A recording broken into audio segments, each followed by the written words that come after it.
I'm not sharing this to gloat. I'm sharing it because maybe you've been there too. Maybe you've made a choice that your family couldn't understand. Maybe you've been cut off, looked down on, or told you were throwing your life away, simply because you followed your heart. I was once the daughter they showed off at parties until I fell in love with a man who had nothing but a kind soul and a good heart. My father said, if you walk out that door, don't ever come back. So I did. And they erased me from their dinners, their family photos, and even the will.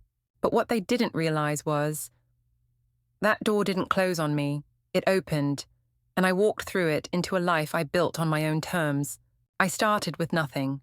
No support, no connections, just love, grit, and a silent promise. One day, they'll know exactly who I became without them. Have you ever felt like you were being punished for simply choosing your own path? If so, keep listening, because my story might sound a little like yours. They say love is blind, but I saw him more clearly than anyone I'd ever known. He wasn't rich. He didn't wear tailored suits or drive a fancy car. He was quiet, thoughtful, honest in a way that felt rare these days. He worked as a public school teacher. His hands were calloused, his shoes worn, but his heart was full. And I loved him. My family didn't. They didn't even try. My mother gave me that tight smile, the kind that looks like it hurts to hold back the words she really wanted to say. My father didn't bother with subtlety. He told me point blank at the dinner table, if you marry him, don't expect to be part of this family anymore. The words hung in the air like smoke after a fire. My brothers shifted uncomfortably. No one defended me. I wish I could say I stood up and delivered a speech, something brave and noble. But I didn't. I just sat there, trying not to cry, knowing deep down. This was the moment they chose their pride over me. We left with nothing but our clothes and each other. No money, no safety net, just a love I hoped would be enough to keep us warm. And you know what, in a way it was. Our first apartment was a shoebox above a noisy diner. The walls were thin. The windows leaked in the winter. But I woke up next to someone who looked at me like I was still worth choosing, even when the world had turned its back. He believed in me when no one else did. He never asked me to prove myself or to be anything I wasn't. He simply said, let's build something together, and we did. I worked odd jobs waitressing during the day, typing freelance at night. I learned to budget every dollar like it was sacred. There were nights I cried into cheap pasta, wondering if we'd made a mistake. But in those moments I remembered my father's voice, the certainty in it, when he told me I'd come crawling back. And every time I heard it in my head, I pushed harder. It wasn't revenge, it was purpose, it was pride, it was love, not just for him, but for myself.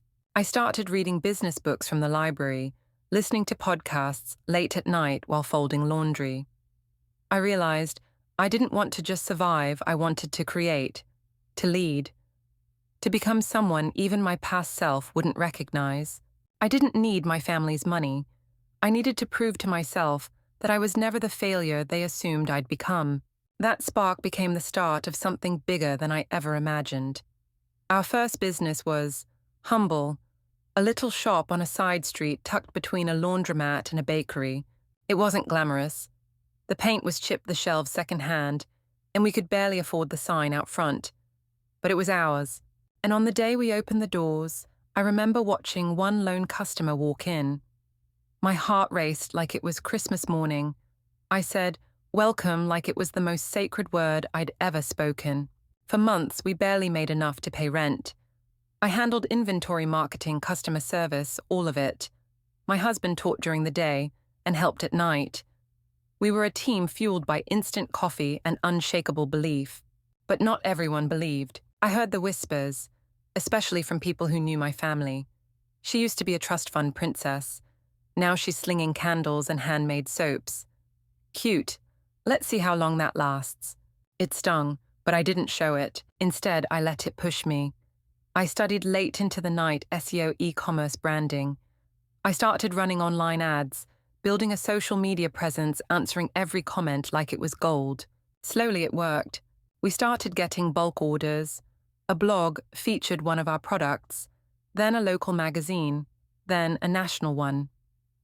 I still remember the headline, from family outcast to entrepreneur to watch. I didn't realize it then, but that article changed everything. Orders poured in. We hired our first employee, then a second. We outgrew our tiny shop and moved to a larger space, ironically just a few blocks from my parents' flagship store. I never planned it that way, but when the lease came up for the very building they used to own and rent out the one they sold during a downturn, I made an offer. They didn't know who the buyer was at first, but once the papers were signed, they found out. I didn't gloat. I didn't even reach out. But I knew they'd seen my name on the deed, and I knew it shook them, because for years they'd thought they erased me. But there I was not begging to return, not asking for approval, but rising quietly, steadily, on my own terms.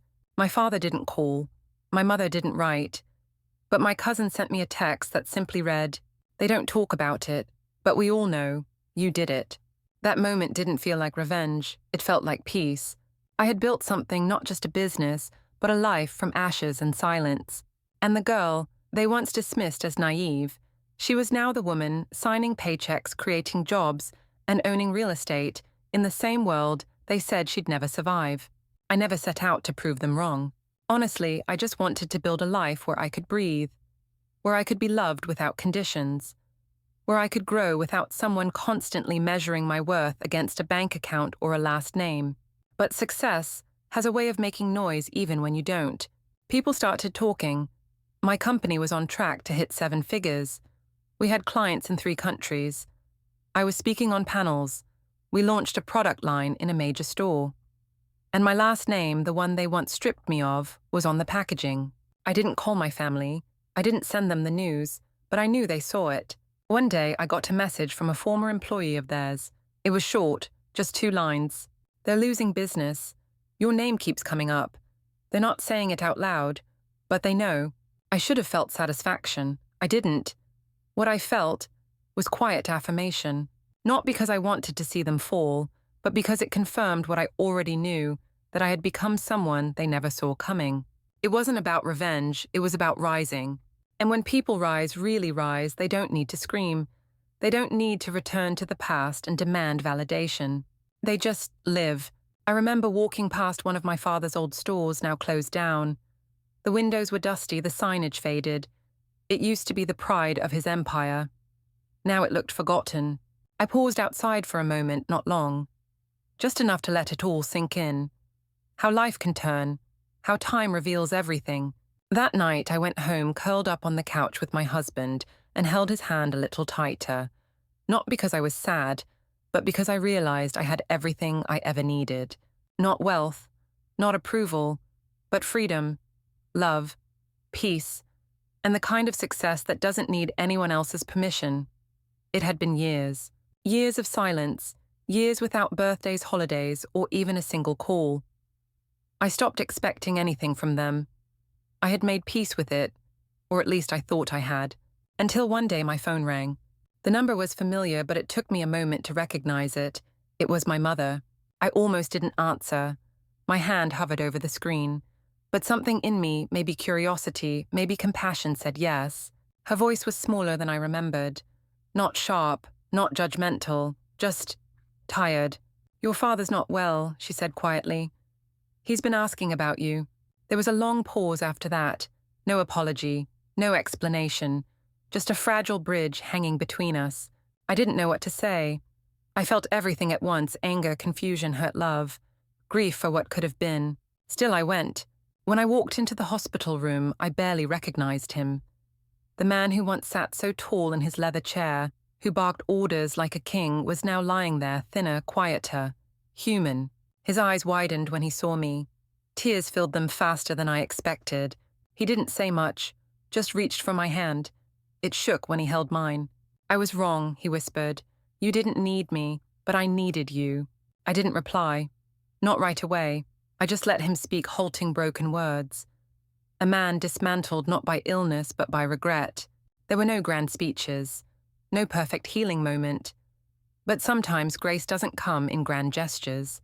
Sometimes it shows up in quiet forgiveness. I stayed by his side for a while, not because I owed him, but because I had grown beyond the pain he caused. Forgiveness, I learned, is not about giving them power, it's about freeing yourself. He passed a few weeks later, peacefully, with me beside him. In his final days, he didn't ask about money or legacy. He just wanted to know if I was okay. And I was. I truly was. People talk about forgiveness like it's a door you walk through once and never look back. But that's not how it felt for me. Forgiveness for me was slow, uneven. Some days I thought I had let it all go, the pain, the betrayal, the words that cut deeper than they ever realized. And then I'd see something, a family photo, a familiar street, a father hugging his daughter, and it would hit me like a wave I didn't see coming. That's the thing about deep wounds. They don't heal just because time passes. They heal when you decide, you're done bleeding. After my father passed, my mother and I spoke more, carefully, like strangers, trying to remember what it felt like to be close. She never gave me the apology I used to crave, but she did something else, something I never expected. One afternoon, she visited my office. She walked in slowly, eyes scanning the walls lined with awards and press clippings, things I had built from the ground up. She sat across from me in the very room she once said I'd never deserved to be in. And she said this, "Your father always wanted a legacy. He just didn't realize you were it." I didn't cry. I didn't smile. I just nodded because maybe that was her way of saying, "I'm proud of you," even if she didn't know how to say the rest. That day, I made a quiet decision. I would stop carrying the weight of who they failed to be. I would stop needing closure from people who were never capable of giving it. And I would forgive, not to let them off the hook, but to let myself off the chain. Because healing is not pretending the past didn't happen. It's choosing not to let it control your future. So I let go, not because they changed, but because I did. There was a time I imagined revenge would feel like fireworks. That one day I'd walk into a boardroom dressed in power and pride, and they'd finally see me, the woman they tried to erase. But that moment never came. Because by the time they noticed, I no longer needed them to. I had become someone far beyond the little girl begging to be heard at family dinners. I had become a leader, a creator, a woman who built something lasting, not out of spite, but out of strength. There's a quiet power in no longer needing validation from the ones who never gave it. And there's freedom in no longer defining yourself by who you had to prove wrong. I won, because I no longer let their version of me define the way I saw myself. They saw me as weak for choosing love over wealth. But love taught me more about resilience than privilege ever did. They saw me as a disappointment. But that disappointment became a blueprint for building something real. They thought they were closing a chapter when they disowned me. But they were simply setting the stage for the real story mine. So no, this isn't a tale of revenge. It's a story of reclamation. And now, when I look in the mirror, I don't see the daughter they cut off. I see a woman who found herself when no one was looking. And that is the real win. So that's my story. Not of revenge, not of bitterness, but of becoming. I didn't get the apology I used to lie awake dreaming of. I didn't get the family dinners, the warm reunions, the fairy tale ending. But what I got was something better. I got myself, my voice, my peace. I built a life I'm proud of. Not in spite of what they did, but because I chose not to let it define me. And if you're watching this thinking, that could be me, then maybe it already is. Maybe you're the one who was dismissed. Maybe you're the one who walked away and is still figuring out what comes next. Maybe you're still waiting for someone to say, "I'm proud of you." So let me say it, I'm proud of you. For surviving, for choosing your own path, for holding on to love or hope, or just the idea that something better is possible.